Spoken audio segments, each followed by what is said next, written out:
I'm Nick Naney, at Nick Naney on Instagram. I'm like really cool comedy. I'm like Rick and Morty, but like weird. I start blurring the line between reality and fantasy. The wheat grows when the workers don't complain. For the greater good, we reach for higher goals. Live from my grandmother's basement, we continue to be the only Chris Gethard Presents podcast, the podcast talking about Chris Gethard Presents. We are Trash People, and I'm Emily Pineapple. And I'm Forrest, the keeper of the Canon. And today we are talking about episode 403, The Fancy Ones, airing February 17th, 2020 with Nick Naney and Sebastian DiNatale. The best last name. I put the wrong date. You put the wrong date? Yeah, today's the 17th. Oh no, Forrest. It airs February 19th, 2020. You are the keeper of the canon, and now I can't trust your canon. Well, I corrected it at least. That's fair, as long as you're a self-correcting I corrected it very quickly, too. We were only living under delusion for the briefest of moments, which I think, not even all other canons can say that. And I suppose we should embrace failure, as we are a Chris Gethard production. He didn't tell us to produce this.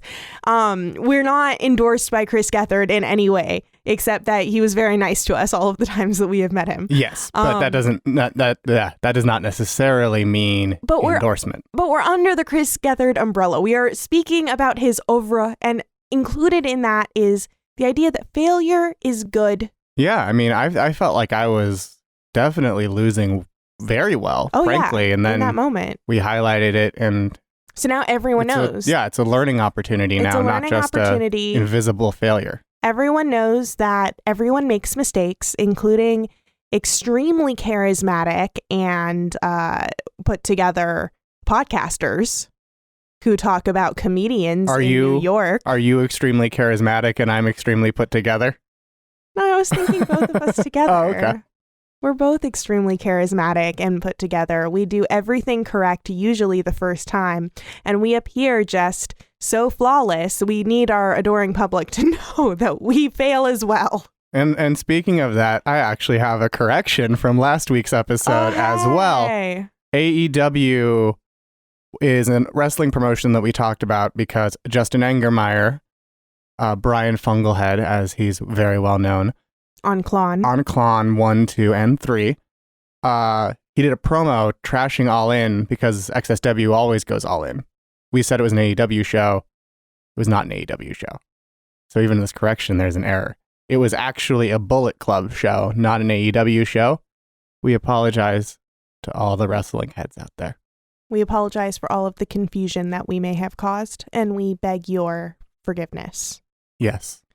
But today we're talking about episode 403, The Fancy One, which is an hour-long choose-your-own-adventure teleplay. What? Depicting the exploits of Tiberian and Wrymouth, two roommates who cannot stand one another. They're doing The Odd Couple.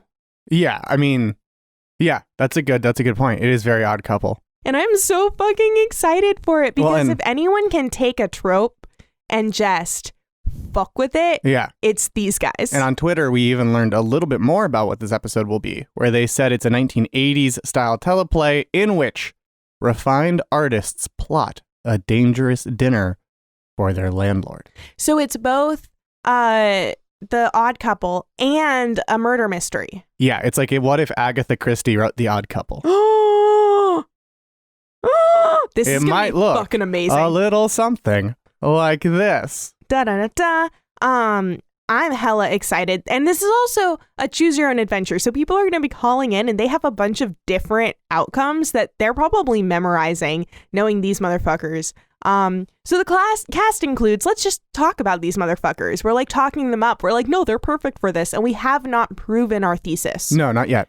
And so let us prove it. The cast includes Nick Naney, who previously appeared on 3 episodes of CGP, Enchanted Pumice, Ghoul Train, and in the Fancy Ones promo on Klon 3, which was a very fun promo. It was a great promo. And then Sebastian DiNatale is a producer for The Daily Show, which means he writes, directs, and acts in pieces in the field. What? Yeah. What? And he previously appeared in the Fancy Ones promo on Klon 3 on CGP, on MNN, on Planet Earth. I mean, looking for rising comedian stars, this guy's on The Daily Show in little produced segments that he does himself. You know who else was in something like that? Josh Sharp and Aaron Jackson. Oh, yeah, on The Opposition. On The Opposition, who are now on National Lampoon Radio Hour. Aaron Jackson is. Aaron Jackson is now on National Lampoon Radio Hour. I apologize. But you see, this is... Yeah, this is the show doing what the show this is intends the to step do. up. It's They're exposing... showing us off people who are about to pop. Exactly. Like, they're about to pop. I mean, they might like pop quietly and become like an excellent writer and behind the scenes producer, etc. But that's still a pop. Like Banana Man. And Will Hines. But it's still really cool. Okay, so Dan Chamberlain writes for The Tonight Show, was on 5 episodes of The Special without Brett Davis, and was also featured in Lorelai Ramirez and Christy Cello's show, Actors, which I strongly suggest. It is on YouTube and it is fucking weird. I also second that suggestion. Actors is wonderful.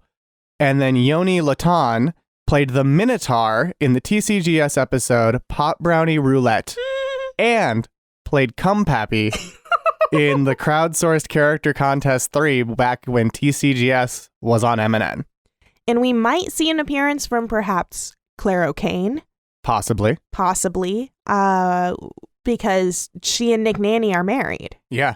That's the first thing that we think that Nick Naney did that was really smart and good. He married Claire O'Kane, who is very smart and good. I mean, I also wouldn't be surprised if we see Mary Houlihan. Oh, hey. I mean, we'll definitely see Mary Houlihan because her episode is next week and she and Nick Naney collaborate all the time. Yeah, which we'll just get fucking into. Let's go into our stuff. Let's do it. Nick Naney's bio from his UCB performer page. Actor, writer, comedian. Nick has performed all over the United States as well as Tokyo once. Yeah, I know. I was like, whoa, when that happened. He's also appeared on The Late Show with Stephen Colbert, Comedy Central's New Timers, as well as Adult Swim and The Special without Brett Davis. One time, he found $600 on the street. That was pretty cool. I mean, that is pretty cool. I would love to find $600 on the street. Fucking right? New York, man. So the first thing that we love that Nick has done is Nick plus Mary equals Morning. This is a series that spans media. It is both a YouTube show there's 7 episodes of it that were made for Hatched, which appears to be some kind of comedy publishing YouTube thing. And other CGP hosts have done stuff on it. Yeah, like CEO Skyscraper was there. Yeah. Maya Sharma has appeared in things there. What are these organizations? I'm fascinated. I don't know. They just web have media labels. companies, They probably. give money to our cool creators to make stuff. It's great. I'm for that. Keep it up, Hatched. Yeah, keep giving money to the people we like. And there's also a podcast version on Mary Houlihan's little podcast, which is now supported by Patreon. So if you want to hear that shit, you should throw a few bucks her way. Absolutely. I think she absolutely deserves it. The amount of work and care that she puts into these episodes is really fun, and she always has really awesome performers, many of whom end up on CGP in some capacity. One of the Nick plus Mary equals Morning episodes of her podcast even included an early version of an ad for Narp Carns. Narp Carns, Narp to the Carn. They're not your daddy's napkins. Nope, they're not. So that's super fucking fun. It's a lot of going through Nick's things there are a lot of very old things. But for some reason, I think because he's older, like a lot of them are not of him as a teenager. Yeah. They're of him when he was starting out. So 2013, when we start, which might be the earliest that we see of his, we get to see a lot of the sketches that like a couple years later, we get to see full blown versions of. Yeah. It's cool that he's been a developed comedian for long enough that he's been established in his style long enough that we get to see it evolve. It's not like some of the other ones. We get to see specific sketches and characters evolve. Whereas with a lot of the time when they're teenagers starting out, it's like I see how that person developed into the person they are now. Also very interesting. It's great, but it's a very different thing than we get with Nick Naney, which is really cool. So one of the episodes of Nick plus Mary equals Morning, I think I actually talked about on Mary Houlihan's episode. I think you did, and this was the video. Because it's one of my favorites. It's a Hawaiian vacation where they take everyone in the studio. They're doing a morning show. They take everyone in the studio to Hawaii for 3 months. The shot of outside of the studio is just a bunch of wolves eating a dead animal on the show, and they bring in Sam Taggart to be their Hawaii expert because Hawaii is a mystery continent. They do like an excellent parody of just morning producers. Like everyone's laughing very hard at very obvious bland jokes. And that's pretty great. And there's a lot of strange bullshit.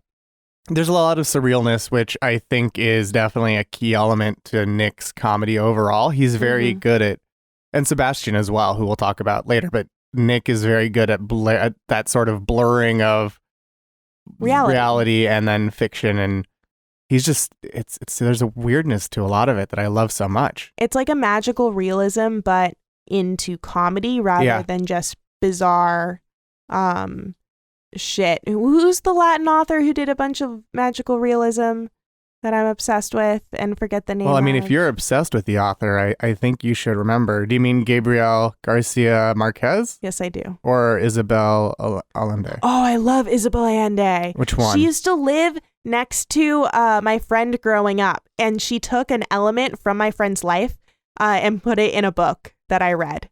The element being that her dad's a dermatologist, so she never got zits because he would just like inject them with like zit killing stuff that you can only get from the dermatologist and is really like... Yeah, that Skin Pro kept it all under control. Yeah.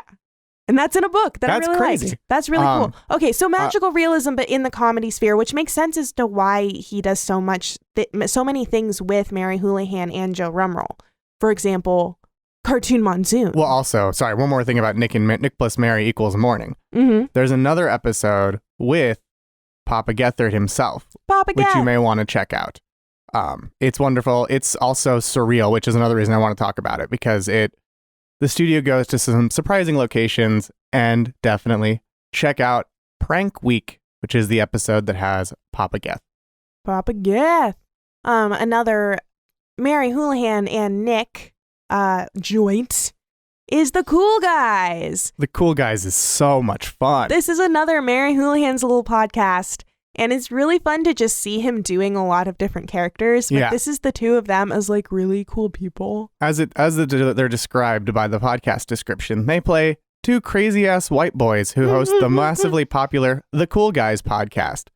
Mary plays Ben Plant and Nick plays Tiberius Wengo. Tiberius! Yeah. Oh my God, he likes that old Greek shit. And the hosts are blown away by many commonplace things, including changing rooms, which are fancy rooms where you get to wear the store's clothes. One of them gets trapped and has to eat their way out of the changing room at 4 a.m.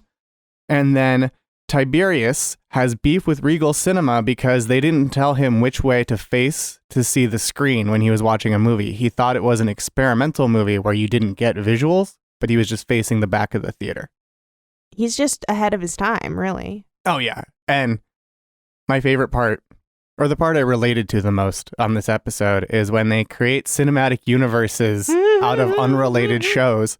Like they link Nurse Jackie and Breaking Bad, and they link Uncut Gems and Little Nicky. I think Mary's character is like, one of their characters keeps waiting in Uncut Gems for the character to be revealed as Little Nicky and sent back to hell. Oh my God. Oh my God. So he also, like many of the individuals that we have gotten to see in this wonderful production, was on the special without Brett Davis. Yes, and he was on it a lot. He was on it a lot. Not only did he write and direct and perform in his own episodes with Sebastian, which we're going to talk about later, but he played his own hilarious characters many a time. like Nick Naney, retiring comedian. And this is the video where we learn that Nick Naney is actually British. He's a very sophisticated man. He's just tired of playing the cum man. He has many interesting thoughts. I cannot do a British accent to save my life. I can't either, which is why I'm not even trying. Apologize. He performed with Rob Malone, the world's greatest dancer. He played Rob Malone, the world's greatest dancer, on the Chris Gethard Show parody episode where Christy Cello played Shannon O'Neill and Joe Rumrill, Mary Houlihan, and Sam Taggart played 3/4 of the LLC. Which is incredible. Yeah, that episode is like this weird proto CGP like lodestone where so many hosts appeared. Oh my God. That's so crazy. It's like the mirror reflecting itself. He was also on The Phantom of MNN, where he played the titular Phantom. It's the Phantom of the Opera, but in a public access studio. He also played the Phantom in some podcasts that he's on. Oh, he's on yeah. a lot of chat podcasts that are really fun. He's on Stand By Your Band with Tommy McNamara. He's in a couple of them, but he does the Phantom character in at least one of them. And then he also played the Chancellor in Get Your Bits in Order, which was where they brought a hit British game show over so the Chancellor could order people to get their bits in order. And that's another place where a lot of CGP hosts have appeared, like Rumrill, again, was on that. Mm-hmm. Martin Urbano was on that. We talked about that episode on their episodes. So check that out. And then I also want to mention one other thing he was on Mary Houlihan's little podcast. He was on a series called Finding Madison, which was like Serial if Serial was about finding an American Girl doll that went missing. And so check that out as well. Madison, is she the one with braids? I have to say, of the canons I know, American Girl dolls are not my main area of expertise. I had a Samantha doll because she had hair like mine. A quick Google makes me believe no, she has blonde hair and sunglasses. Yeah, she's one of the new ones. Oh. Yeah, they kept making ones like... Okay. We'll listen to our spin-off American Girl podcast to dig into that more. I was going to say Talking Girls, and then I'm like, no. No, Talking Toys. Talking Toys, where we talk about American Girl dolls and the extended universe. I don't know. We'll workshop it. We'll workshop that.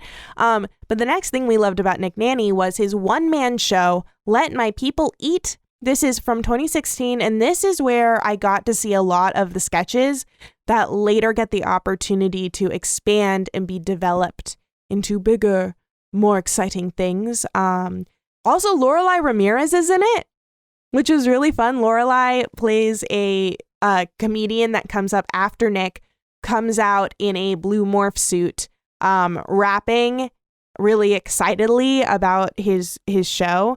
There's like a recording playing of him talking and he's lip syncing it. I love whenever they show up in things. Yeah. And yeah, so Lorelai Ramirez comes on after that looking gaunt and scary as fuck and making everything really awkward with the audience, going around and asking someone for advice on how to get a separate person to like them. They're in all black and they're sort of Igor style, bent over, and had red under their eyes to look even more creepy. They found a group of like 3 people and were like, "Oh, are you going out drinking after the show?" And the people were like, "Oh yeah." And they asked to join. Oh wow. The audience members are just like, we don't know what to do. I love it. It really reflects Lorelai's statement on art that they made in the CGP podcast with Chris Gethard, which is now that old show doesn't continue. We are now the only CGP podcast, but they express that art is sharing in discomfort. Yeah, I loved that quote of theirs. It was beautiful. So after that, Nick comes back in a character that I liked a lot, a scumbag New Yorker Italian guy. He has sound bites of himself saying things like, "Oh, rim shot," that just play like a bad soundboard. That sounds a lot like the cum man that he was on the special. Oh, yeah. he had a presentation about how Italians get no respect. They get no respect at all. They're the most oppressed people in America. Because Obama has never eaten mozzarella on TV. For shame, you know. He's never eaten the mozzarella. Like, what is he doing? And he puts up Italian heroes like Rosalie, who got one time she served a meal to her nephews that lasted 14 years. Wow. Yep, that's a very Italian thing. Such a hero. Such a hero. And then we get to see a sketch. This one's like my favorite sketch, and he's done it. There's a couple videos of him doing it in different places in different capacities. And so there's actually a solo video of him doing this sketch, I think at the Creek in the Cave. I think so. So and this is from 2012. This sketch, like the video I watched is from 2012. The idea is that he wants to do a play and his dad is there. His dad was never really around, but he wants to do a play about a supportive father. A father who's just really supportive of his son's dreams, which are to become a stand-up comedian. And all of a sudden, Nick's father bursts into the room. Nick's father, who has not been around. And, you know, they have a tense reunion, but eventually the dad agrees to read opposite Nick for this play to test the scene. Yeah. As the supportive father. And it was actually like an old dude who came up, so I don't know if it's actually Nick's dad. But that would be pretty cool. It would be great if it is. But like, he'll say the supportive line, like very, you know, like he's reading off a script, like, son, I think that you can absolutely do this comedy thing. If you just put your heart to it, I don't think you'll need another job. Oh, by the way, like, did you see that data entry job that I sent you in an email? Like, giving him a hard time about his ex-girlfriend. Like, have you contacted so-and-so? That's so good. And he laments not having beat the shit out of Nick while he had the chance. Because he's bringing shame to the family, yelling about dicks at open mics. And then he throws down the script. I love how much that has been a common thread throughout these, that Nick Naney loves to just yell stuff. Oh, yeah. He loves yelling so much. And that comes to a head in our fifth favorite thing. Yes, Nick Naney Impressions from 2015, which was part of Naney Fest, a film festival that Nick Naney threw for himself for his 30th birthday. And I now wish I'd thought of that on my 30th birthday. Well, why don't you do it for a big 32? I can do that for 32. Yeah. 30. It's just such a good idea. I also need Mary Houlihan to do a sketch centered around a pun on 32, because that's what led me to say I'm 30 wonderful. Which is incredible. Which is a great sketch. So Nick Naney impressions are people like Brett Davis, and other individuals that I didn't write down because I was doing voice to text and it wouldn't like actually translate their names. But they do Nick Naney impressions. So for example, Brett needs to get into the character by pretending that he's just like a stupid piece of shit. It has Brett Davis, Chelsea Taylor, Nick Naney, and it's directed by Chris Donahue. Yeah. And so their primary expression of Nick Naney is just screaming things like, come, Shrek. Because he played Shrek on the special. Yeah, and doing that was really funny as Shrek on the special. Brett Davis is a vampire in that episode. He's Dracula. He's Dracula, and he's lamenting his love.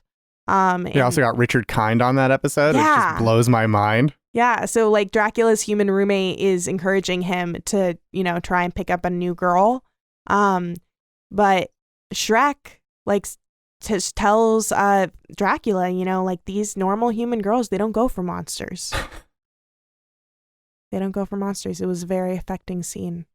Really, and it's the subtlety you might not expect from a guy where the impression is shouting come. Come, Seva! Get yourself a comic who can do both. Seva! Claire O'Kane did. Exactly. The next thing that we love is Nick Naney on Cartoon Monsoon, where a lot of his influences from Claire O'Kane or from each other, I don't know, their development together as artists can be seen.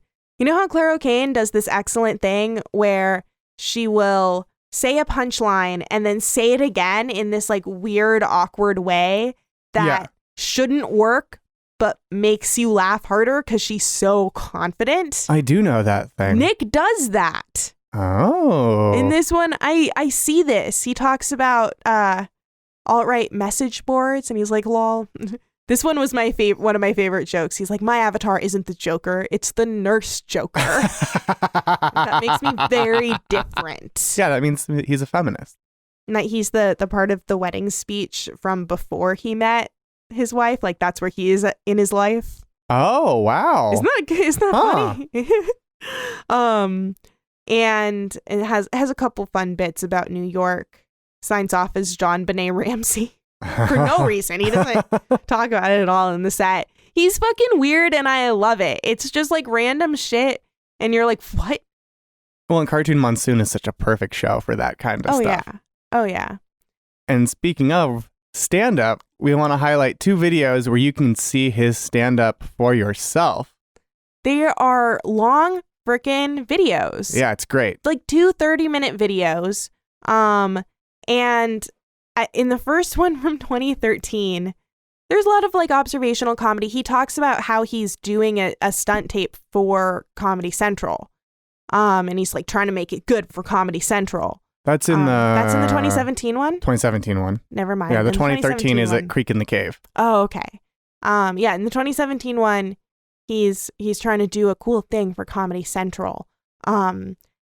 And he speaks to the Comedy Central intern multiple times. Yeah. Throughout the taping, he like looks dead into the camera and he's like, "Hey, Comedy Central intern, like thanks for watching this." And as a person who formerly had a job or just watching stand-ups do things, like a creepy fly on the wall, like a voyeur, and like judging them, which is like, I don't. How many people laughed? Why didn't they laugh? Like, I felt so seen for the first time in this medium. It's a great video. I felt so seen. I love it. I love that video so much. I love his Trump prov. Yes. That part's great. He does a really, really good bit. And this is how good of an actor he is. Because this was the first video I watched. I'm like, oh, cool. He's a stand-up. One of his bits is that his phone Google translates his set into another language. And so he has to translate it back to English and he's reading it off of his phone.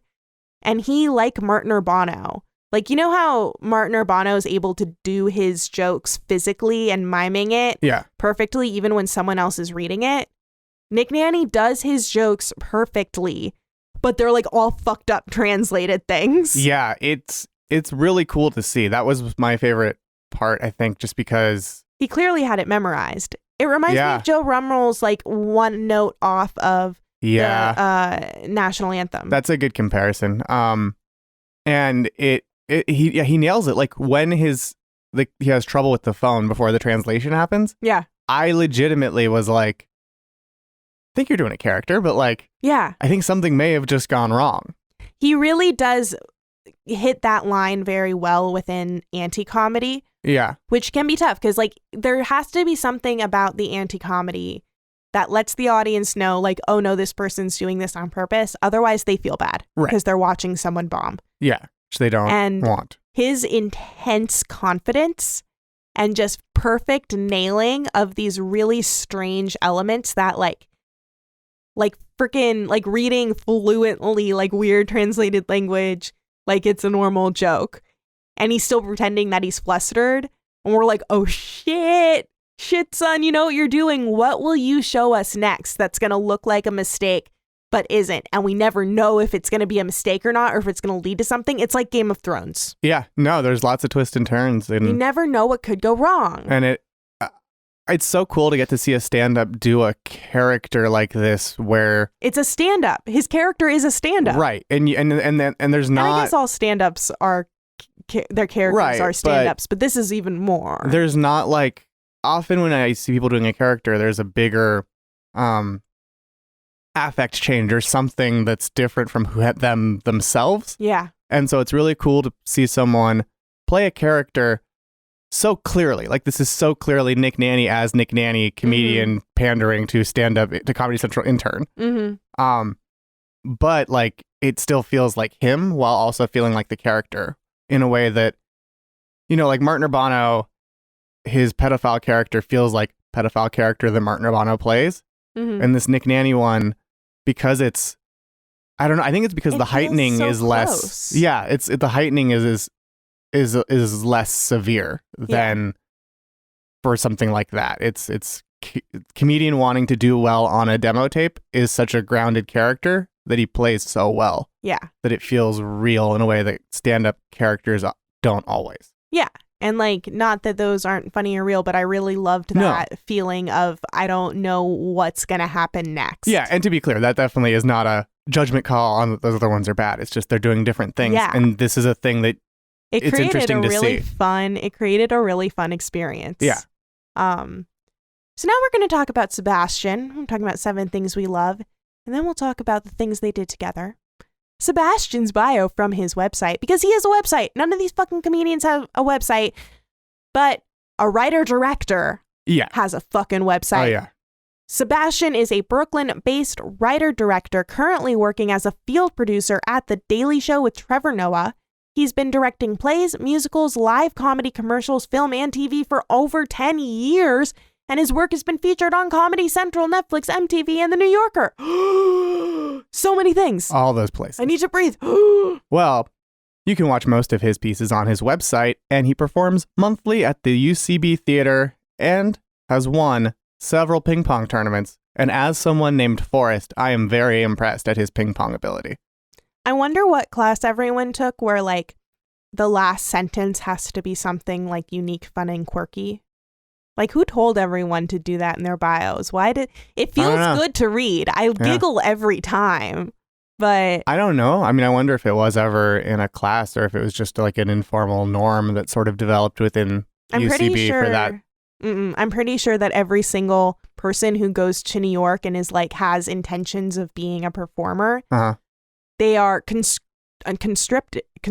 This was a Bloomberg thing when he was mayor of New York. You think he conscripted comedians? And all punched up- performers, he- all performers, not- even sorry, the ones yeah. who are just waiters right now, everyone who wanted to be an actor had to go to a class where they were specifically taught how to write their bios. And he just punched out, helped. Yeah, he helped really them. cared about the comedians Yes. of New York. He really cared. He gave back to the comedians I'm gonna of be New real. York. I don't really know how New Yorkers feel about that, But I think it's a funny but I fucking think bit. it's a funny premise all the way over here. So, New Yorkers, if he cut the arts or something like that, Take this as excellent satire. yeah, then we're doing satire. If you really do love him, hey, He probably did I'm good glad shit. he helped you on your art. Yeah. I don't know. I don't know, but he definitely conscripted every single performer in New York and forced them to take a class in which they learned how to write their bios. So, I got to get in that class. 7 things we loved from Sebastian. That's all they teach them in the class. That's a they good don't class. teach them anything else. Oh, then I already know the class, so I don't Yeah. need to take it. Then I want to at least get the academic You'll credit. test out. I want the academic credit for that class. Well, you'll test out and you'll get the credits. Okay, good. So 7 things from Sebastian.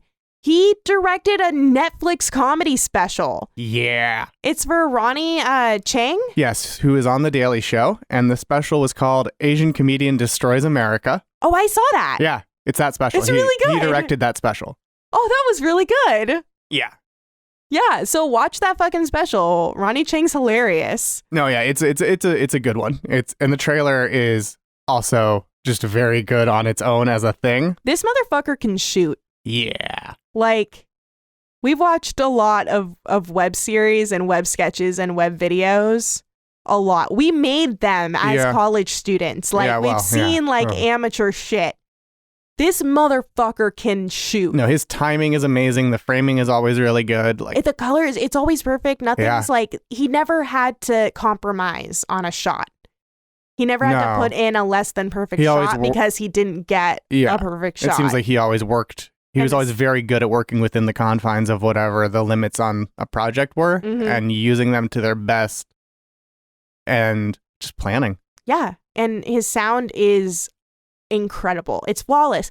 I watched a bunch of videos he made, and I didn't even think about the sound No. until I was sitting thinking about how we're going to record, like at the end Yeah. of watching all of them. And then I was like, oh shit, I didn't notice the sound at all. That meant it was perfect. Well, and honestly, that is one of the things that has me so excited for the fancy ones, is seeing someone who's this good at the planning and the production stuff. Like the idea of him and Jersey Dave teaming up is wild. Like him and Nick Naney, like other people definitely, this is where we have seen them showcase the ability the most. And yeah, to clarify, that's just that because he's a director and editor, we can see him showcase those skills in a way that we don't always get to see with people who are on screen, but may have those skills because it's not as clear. Not as visible, not as clear. But as a person who has been on sets and made, quote, amateur films, I want to be on that motherfucker's set. I mean, as someone who's worked on film, been on film sets and made amateur films, no quotes, they just were. I'd love to be on that set. If he ever needs a grip out here, if you ever need a grip, you need in anything. San Francisco, you need anything out here, just hit me up. I'll hold a boom mic. Oh, I'll fire watch. The door to make sure no one comes in who's not supposed to. Fuck like, those people. I'm down. He had great fire door people. The second thing that we love about him is he was on 8 episodes of the special without Brett Davis, including Senate hearings and Web 2.0 business, which he also wrote and co-starred in. And we're going to be talking he co-wrote and co-starred in both of those. Yeah. But yeah. We're going to be talking in depth about Web 2.0 business. And then he also wrote for It's a Crimbo Christmas and Guns, which were other episodes of the special. And as you mentioned, we'll talk about Web 2.0 business a little later on in the show. But first, my new favorite horror. Oh, yeah. No, this is psychological and body horror film. We say things are Lynchian a lot on our podcast. No, this is fucking Lynchian. Yeah, this is the most Lynchian. Like, this is so Lynchian. Look, David Lynch went into his transformative TK, his transcendental meditation, his transcendental meditation. He dropped down into the ocean that all humanity shares, where our ideas live. He released part of this fish. He dreamed this, and Sebastian too was in that space. He had tapped in, and David Lynch's fish swam and encircled him and infused him with that influence, and then he turned it into something that was entirely his own. I can dig it. Yeah. So it's really fucking fun. It's great. It's called The Maple Man. And it was created for Video Art Videos, aka VART Videos, and there's only 2 of these, and he was involved in all of them. So it was clearly some kind of like production joining between him and like 2 other dudes. For example, Zach DeLanzo and Brad Howe. And Zach DeLanzo comes up a couple times throughout the things we liked. We're pretty sure that they had like their own little thing. Brad Howe stars in this. Yes, he's the titular Maple Man. And it starts with a very found footage festival style video where the Maple Man is teaching you how to tap maple. And then like all of a sudden it's like a 90s VHS tape. And then it turns to like realer than real, like the guy who directed the Batman and the Dark Knight. Christopher Nolan. Oh yeah, that's a good comparison that I didn't think of. Yeah, it was that style of lighting. It was like that kind of grading of like this like blues and purples, and it's silent, and there's just like these birds. And I'm just you have to see this. I really don't want to spoil it for you. No. But like actually watch this. Like, you know how like I'm usually cool with spoiling things for people because I don't know if you're gonna see it. No, you have to fucking watch this movie. I'll just say one more thing about it. It's short. It's short. Fucking watch it. Oh yeah, it's very short. It's short, but I'll say one more thing about it. This is now going to be one of those things that whenever there's a YouTube party, as parties tend to turn into at the end of it, just trading YouTube videos.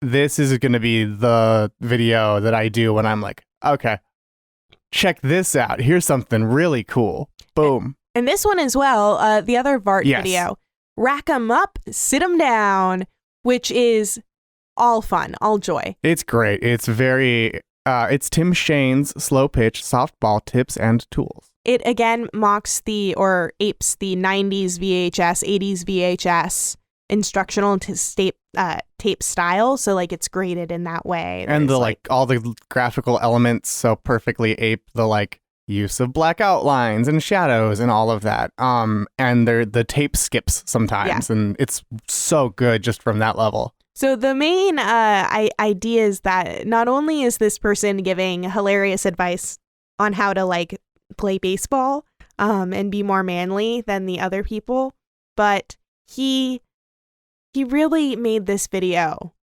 because he's divorced and his wife took his son and he just wants to try again, Tina. I mean, now that you bring it up, like he does talk about that a lot. You're right. Yeah, he does mention it quite a bit. And at the end, there's a music video with him and all the softball guys, including Sebastian. Yeah, because Sebastian plays Rico, who is a power hitter. Mm-hmm. Who and there's is a bunch so of good in it. ads for Rico's things. Yeah. Like throughout, there's just these random, like strange advertisements that remind me of Narpcarns. And that's something that both these videos do have in common is there's like a real sense of world building around the core joke. Like the core joke is always just so solid in and of itself, but part of what helps it is that the world feels so fleshed out and real. Yeah. And as someone who keeps canon, I appreciate world building. Yeah, no, it really feels like you're in this space where you're like, oh my God, like did this dude release this? And he's also releasing a bunch of other instructional videos. I could see a fucking crazy dude in the 80s doing this. I would not be super surprised if I saw this on the Found Footage Festival. I also Those realize guys should make stuff together. They absolutely should, because they have some videos that are equally great fakes evoking certain specific era of VHS, but also Maple Man was 2018. This was 2019. It's entirely possible that there will be a VART video in 2020 if because they're very well produced, and they clearly take so much time because there's a the attention to detail. choreographed dance. Yeah, there's a choreographed dance. Just the like amount of B-roll that they needed for it. Yeah, like all of those sort of nitty-gritty production details that I can see in it very clearly. Or this is a labor of love that takes a long time from all of these people, and it fucking shows. Yeah. It fucking shows. It's a little too perfect. I'm like, fuck this guy and his perfect shit. So our next thing that we loved is called Cage in the Park 2019. You know why? Because art needs to go back to the people. There's the promo for it. What this is it's a staging in Golden Gate Park. Not Golden Gate Park. Prospect Park. Prospect Park. I wish it was Golden Gate Park. I would be there if it was Golden Gate Park. Fucking right. And they are doing Face Off by Nick Cage, the way that people do Shakespeare in the Park. Yeah, and it even extends to how a lot of the modern Shakespeare versions try to modernize it, where they like introduce country music or whatever and make it not actually set in ancient Rome. Anger my bubby. My and dear anger your sweet bubby. Your bubby does not like who those. Likes classical Shakespeare. This takes Face Off and makes it Greco-Roman and has like classical. Like John Woo functions as the Greek chorus and is played by John Wan, who played Kiko Soiree on $1 Billion Bonkies. $1 Billion Bonkies. She's the host. And the promo video apes those like director videos where it's this very serious lighting and Sebastian's talking and it's a close up of his face and he's looking off to the side, like he's not looking into the camera for the interview. I don't know why they do that. Well, you don't know why they don't look into the camera? It's to make them seem more important because they don't even need to look at you. No, it's because they're talking to an interviewer who's next to the camera. Well, yeah, but they could always put that person behind the camera. Yeah, but I think they think it looks more natural because it's like, oh, well, look, I'm just talking to you, so I don't get intimidated and don't see the giant lens pointed at my face. There's a beautiful critique of how Bank of America sponsors a lot of artistic events for the poors. They're offering this for free because instead of taking money from people, like $10 a pop for tickets, instead, Bank of America steals money from these people, as banks do, and then gives it to artists to create art for those people. Yeah, I love how pointed that critique is in this. It's so good. And then The Stage, which is a UK website, wrote up Cage in the Park, saying, mounted for 2 free performances in Brooklyn's Prospect Park. Face Off wasn't merely an attempt to adapt the film's visual, pyrotechnics, and ludicrous plot for live performance. It did so while transmuting the story into something that vaguely echoed iambic pentameter and moved the setting to ancient Rome. The interpolated character of the film's director, John Woo, was essentially playing the part of the chorus. It's really fun. It's so good. It looks really good. I really want to see it. I would love to see it. I hope they release the full version at some point. This would be a great CGP episode, honestly, in and of itself. And it tells the story of the conflict between Travolta and Cagio. Oh my God. The next thing also features a lot of people who have been on CGP. USA Hack. This is apparently a full-length comedic play with a 3-month run at the Annoyance Theater, written by Sebastian DiNatale and Zach DeLanzo, the D Team. It was directed by Sebastian, and online there is a promo for it. Yeah. That's like a cheesy-ass action movie promo. It's such a good sizzle reel. I need to see this if I ever can. Okay. So the woman who was the stenographer on Mo Fry Pasek was the stenographer on Sam Taggart, his and episode. Max Wittert and Sam Taggart's Lawyers at Law. And she gives birth to a modem. She gives birth. It's like that classic blue Linksys router. They pull it out from under her skirt as she's giving birth to it. A human punches through a computer screen. You don't know that it's a human. With a gun. A hand with a gun comes out from the computer screen to shoot the person. It could who be is the trying wrath to hack of cyberspace itself. It could be oh my God, the cyberpunk comedy and the amount of just jokes like on what people expect technology to be able to do. It makes me I would love to see Riley collaborate with them on a project like this. Yes. And in it, Andrew Stinger belongs there. Absolutely. Andrew Stinger is Riley's hacker character. And Break the System and the special as well. And you can see CGP's Joe Rummerl and Mo Fry Pasek in the reel, as well as Brad Howe, who we saw in those Vart movies, Nick Naney, Roy Wood Jr., Ronnie Chang, Hassan Minaj, and Jordan Klepper. Of the all Opposition. The Daily Show and the Opposition. So and he hired fucking Aaron Josh Sharp Jackson and Aaron Jackson. Sharp. So it's crazy. But it shows it's so good. I really wish I could see this. And USA Hack needs to be online. This is from 2017. Yeah.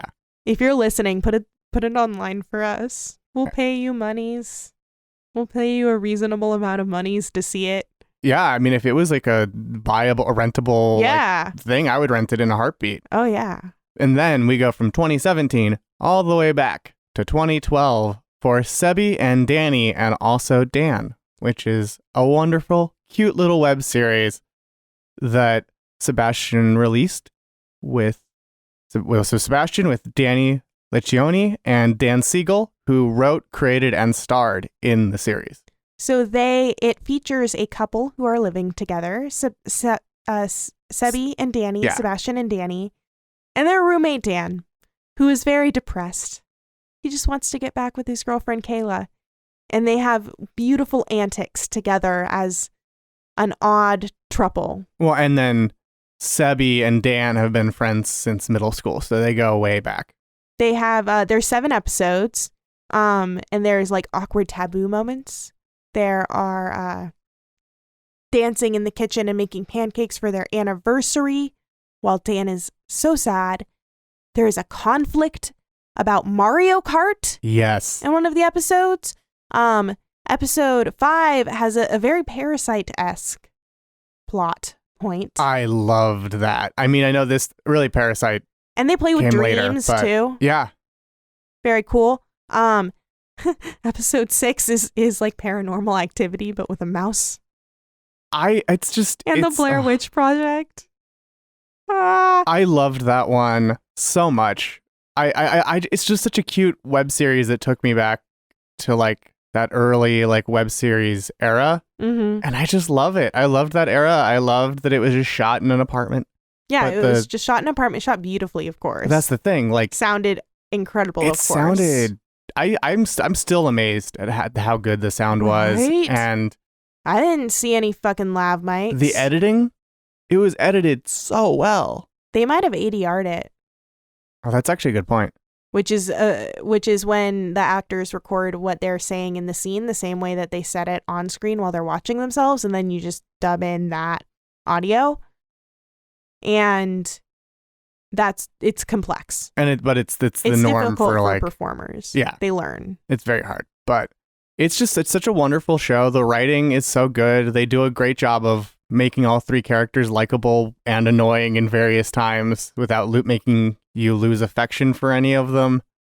And there's a lot of fun gags. It's just so funny. Very It's so absurdist. cute and so beautiful. warm. I just love that show so much. I just want to pinch its cheeks, make sure it's wearing a warm sweater. And it looks like there was the one season back then, and if they ever want to revive it, I would be We'll watch it. happy to watch it. We will watch it. We will put on that YouTube and we will watch it.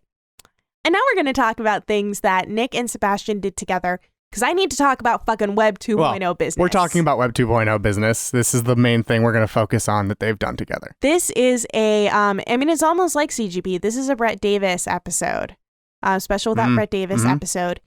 They are doing a bit that is also in Nick's one-man show from 2013. Right. But it's an entire like hour of they are You can also people- see a 15-minute version of it from 2016 that he did at a stage show. Yeah.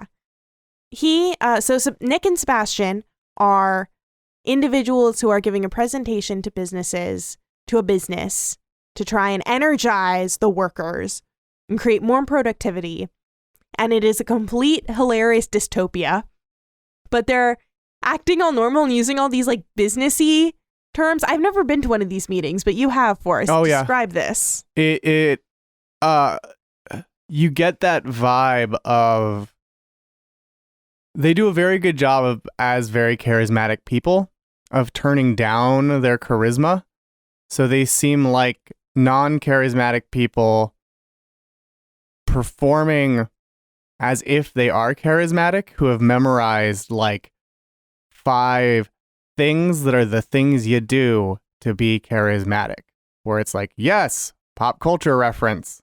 Pointing. Moving one's body in asking, a particular way. Rhetorical questions. Doing a really cheesy ass presentation where we learn things like how family is the great distraction.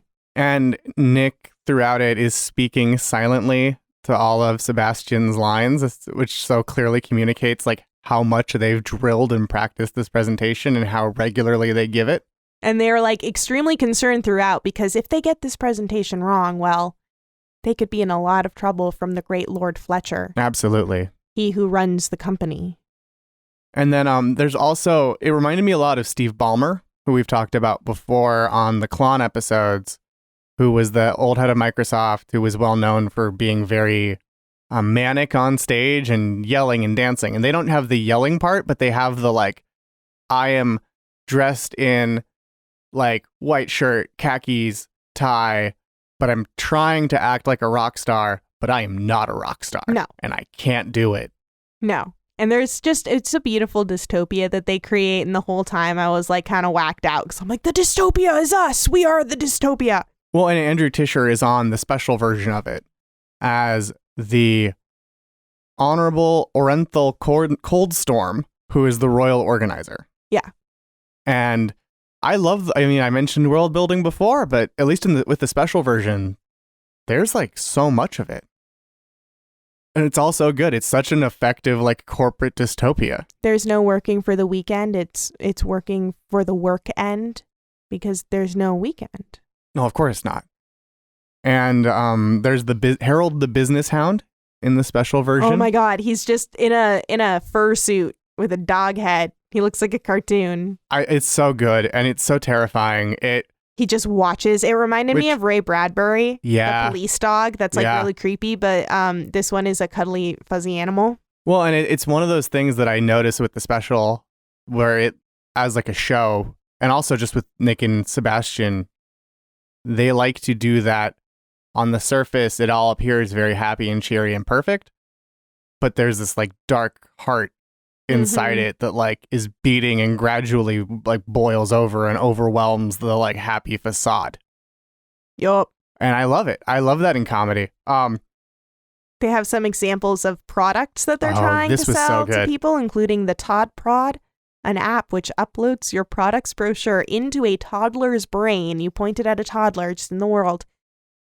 And it means that they'll tell their family about it later. I love that one. That's such a painfully good They talk about idea. using memes for business productivity. I loved this. This was Tony Zarrett's presentation, and Tony Zarrett used to host the Meme Team podcast, which we've talked about before. And he was on the Fashion Patrol with Max Wittert on So Fashionable.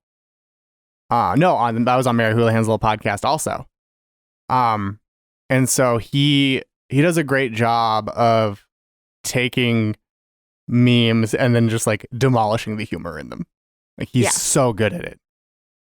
And then we get to see the Apple Sword CEO appear via hologram in a stunning display of technological prowess. And we get to see like a found footage festival style video repping the sword. And it's like chopping through wood, and there's like this old like white guy who's like, "Behold my Chinese sword." Well, and that's a real video. That's a real infomercial. Oh my God, that's they just beautiful. then like they just used use it as world building, which I love. I love that. They do a lot of that, or I see it a lot in Sebastian's stuff, where it's taking real things from the real world and just inserting them into these like strange dystopian batshit dream worlds. Yeah. Where you can't really tell what's real and fake. Yeah, and that's the clip that we used in the intro even referenced that. I think that's what feeds my brain about them. And it feeds my brain. It's similar to what feeds my brain about Lorelai Ramirez's work, where I don't know what's real and what isn't real. Yeah. But I feel safe. Like I feel like regardless, like that artist like is doing what they're doing, but I also don't know if they're showing me a real infomercial or if they like got all their shit together and like shot this dude with this sword. And then I'm thinking like, how did they do that? Oh my God. What is this world in which it has this and also this dystopian like business economy? It reminded me of like a next step of you can buy that sword online. You know, Sorry to Bother You? I do know Sorry to Bother You. It's a great movie. It was directed by Boots Riley. And it talks about corporate culture and people living at work. And it came out after this. It was set in Oakland, too. It was set in Oakland, California. Sunny Oakland, California. The now recently unaffordable place to live. But you can buy that sword online. The Cold Steel sword is available online, which I just find funny.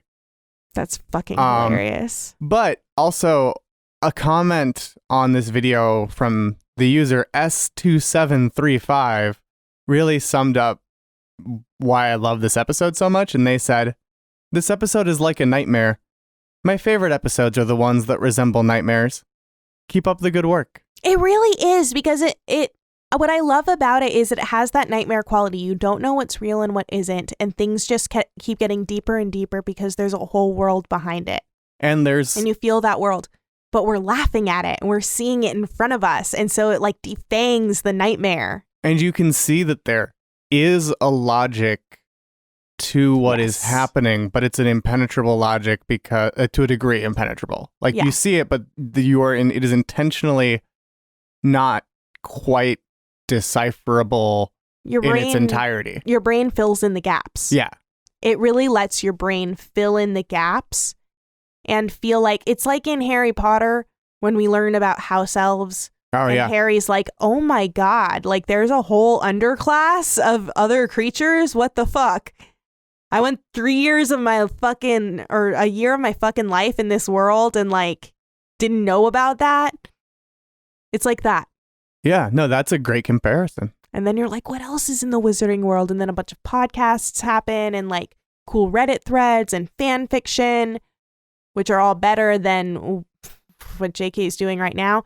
So what I'm saying is that we all need to write fan fiction about this world.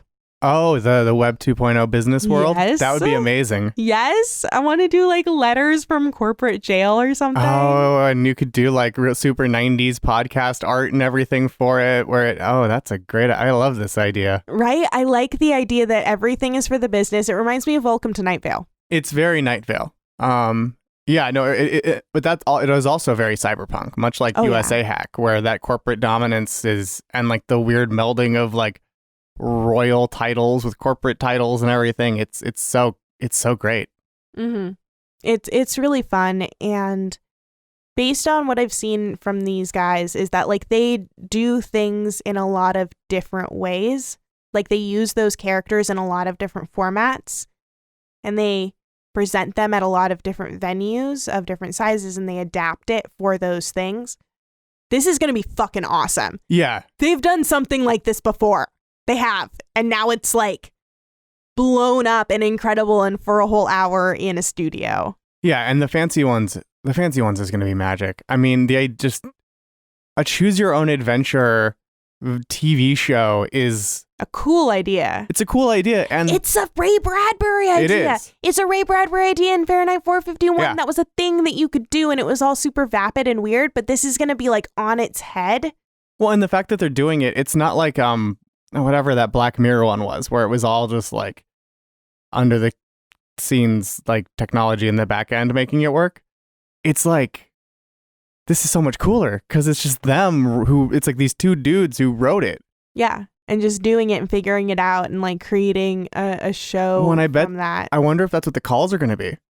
Picking what Each happens. caller. Yeah. I love that idea. Yeah, that's definitely what it has to be. That's it can't how it be has Discord. to work. But I love the idea that of each caller's, like the collaborative storytelling of it too. It's not you choosing every single thing. It's the community via our callers. Yes. Choosing each branch. And that's like, it's like, because you're not only collaborating with Nick and Sebastian, we're also all collaborating together as a community on the answers that we choose. Yeah. So it's so cool.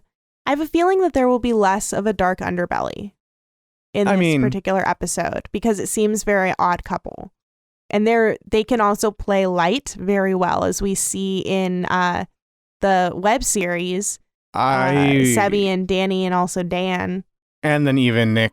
And Nick's stand-up sets and everything are often lighter. I think I would not be surprised if there is a light route through this and a dark route through this.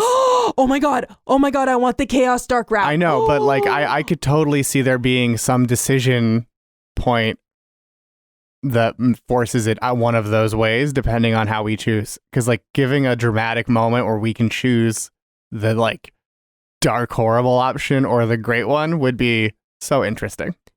This is a very Chaos Reigns episode. I think so, but it's so ambitious. Like the idea of doing this choose your own adventure, it's such an ambitious approach that it's very exciting. It's like Enchanted Pumice Plus. Well, and I love that it's people plus who like were brought in through Enchanted Pumice, presumably. Well, in part at least. Like it seems like it. And then getting this before the return of Enchanted Pumice. Yeah. Is interesting. Oh, I'm so excited to see how they grow and influence each other, because we now know that all these people work together all the time, which means that they're talking to each other about their shows. Oh, yeah.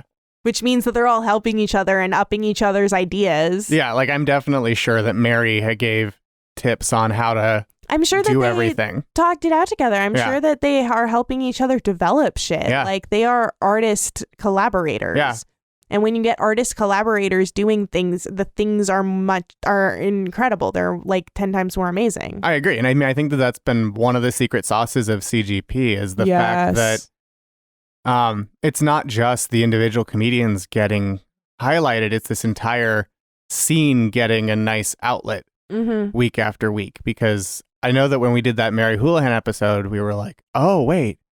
Mary is the lodestone and is like the thing that the person who links everything together. And in a lot of ways she is. But there's so many other links that we didn't know at the time. And so it's really cool to see that it really is just a whole scene getting its chance to showcase the ideas that are too odd or ambitious for, corporate networks. Yeah. So what do you expect will happen in this episode? That's a question I haven't heard in a long time. That there will be a light path and a dark path? I think that's my expectation, is that there will be various tonalities that we can choose between throughout it. What do you expect? I expect a lot of really good squabbling. Oh, yeah. Sebastian's good at squabbling. He and Dan squabble a lot in Sebby and Danny and also Dan. Yeah. And they did a lot of great squabbling in the promo. Mm-hmm. And there was great squabbling in the Web 2.0 between the hosts. One of them really wants to do the song and dance number that they planned, and the other one's like, no, we're not ready yet. That's a good point. And their squabbling is such good. It's do a good top job of, shelf like, squabbling. This is what we're doing, but like the underlayer of the bit is that the people who are putting on the thing don't know what they're doing or aren't as good at it. Yeah. But they actually are good at it. Like those parts are also planned out and comedically timed and etc. And that's what separates anti-comedy from just like bad comedy. Well, and I'm excited to see what they do with the landlord character as well, because having that sort of high status character that they're united against could be interesting, especially if they do not double down, but really lean into the odd couple dynamic. Have they stated the central conflict? I mean, the Twitter version of the show description said that next week on CGP, Sebastian DiNatale and Nick Naney stage a 1980s style teleplay in which refined artists plot a dangerous dinner for their landlord. It's so murder mystery. So my guess is it'll be something about how they can't afford rent or something, or they can't afford their fancy lifestyle anymore. Yeah, something of the type. I'm just so excited to see how fancy it is. We're excited for some fancy shit. We're going to sip some fancy champagne out of fancy glasses. Yeah, fancy teleplay with fancy wine. We're going to need to get top hats and monocles. Caviar. Those are fancy. So get all your fancy shit together, friends. Get your curled mustache so you can be a 1920s business person. Your cheese plates and chilled champagne with a frozen grape in it. Anything gold. Gold. No. I mean, unless you find gold too gauche, then perhaps go for rose gold. Maybe furs or rose gold or marble. Mink furs. Ooh, mink furs. Mink furs. So get at us on the Discord, friends. We're so excited to watch Fancy Ones with you motherfuckers. Yes! Oh, wow, look who it is. Wow. I don't want to do the work, and Chancellor Dern stole my family and turned my children into sky slaves. I don't want to pay the humanity tax. Don't put me in the heat shed. The elders are there. Just pay the humanity tax, you stupid man!